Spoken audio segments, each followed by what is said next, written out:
Welcome to In the Know News, where we break down the biggest global developments with sharp analysis and real insight.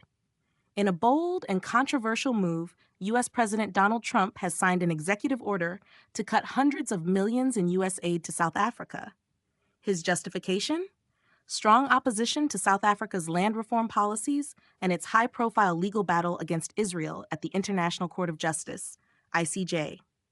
This decision is not just about foreign aid. It's a clear signal of Trump's priorities, alliances, and the growing tensions on the world stage. Official U.S. records show that South Africa received nearly $440 million in aid in 2023, but Trump's order aims to bring that to an abrupt halt. Adding to the controversy, his administration also plans to prioritize refugee status for white South African farmers, Afrikaners, arguing that they face discrimination under the country's land policies.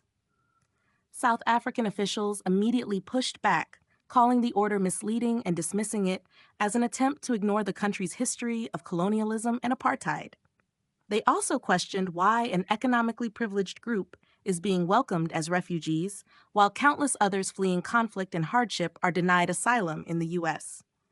Trump has long claimed, without presenting evidence, that South Africa is seizing land and treating certain groups unfairly. His ally, billionaire tech mogul Elon Musk, who was born in South Africa, has made similar claims, arguing that white landowners are being targeted by unjust laws. South African President Cyril Ramaphosa, who recently signed a bill aimed at redistributing land more fairly, insists that no land has been forcibly taken. He argues that the policy is designed to correct racial inequalities that date back to colonial rule and apartheid, and he has made it clear that South Africa will not be bullied. But Trump's decision isn't just about land reform. It's also about South Africa's case at the ICJ, where it accused Israel of genocide in Gaza. That lawsuit has sparked global debate, with South Africa leading efforts to hold Israel accountable for its military actions that have killed thousands and caused a humanitarian crisis.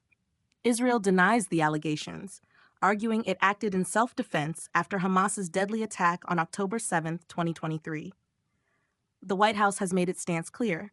Challenging Israel comes with consequences. This controversy also highlights South Africa's long struggle over land ownership. Under British colonial rule and later apartheid, land was overwhelmingly allocated to white settlers. In 1950, the Afrikaner-led National Party passed a law seizing 85% of the country's land for white ownership, forcing 3.5 million Black South Africans from their homes. Despite efforts over the last 3 decades to redistribute land, white landowners still control about 75% of South Africa's freehold farmland, while Black ownership remains at just 4%. Trump's decision has sparked divided reactions. AfriForum, a right-wing advocacy group, and the Solidarity Movement, which represents white South Africans, welcomed his acknowledgement of what they call an injustice against Afrikaners. However, they also criticized the decision to cut aid, arguing that ordinary South Africans, many of whom rely on this funding, shouldn't be caught in a political dispute. Solidarity Movement chairperson Flip Buys stated they never called for economic sanctions, while AfriForum CEO Callie Creel rejected the idea of Afrikaners leaving South Africa, declaring, "We are indigenous to this land and we are not going anywhere." So, what's the real motivation behind Trump's order? Is this about protecting white farmers, punishing South Africa for challenging Israel, or something even bigger? One thing is certain: this decision will have ripple effects far beyond South Africa. Stay tuned to In the Know News for the latest updates on this developing story. Don't forget to like, share, and subscribe for more in-depth reporting